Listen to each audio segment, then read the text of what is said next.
Hari ini istana sangat warna-warni karena dipenuhi dengan bunga-bunga. Betul banget Kanda.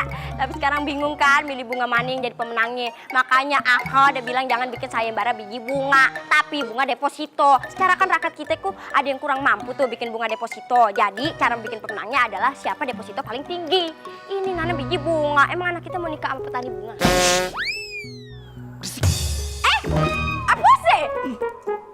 Atuh loh, permaisuri loh. Gitu? Maaf permaisuri. Aku pecat dagang voucher loh.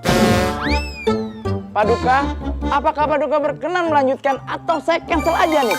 Karena dia tidak sesuai dengan aplikasi. Kalau di cancel, nanti saya diblokir akunnya. Oh iya. Mari kita sambut. Sambut. Sambit memangnya saya pohon mangga. Maaf Paduka. Ya.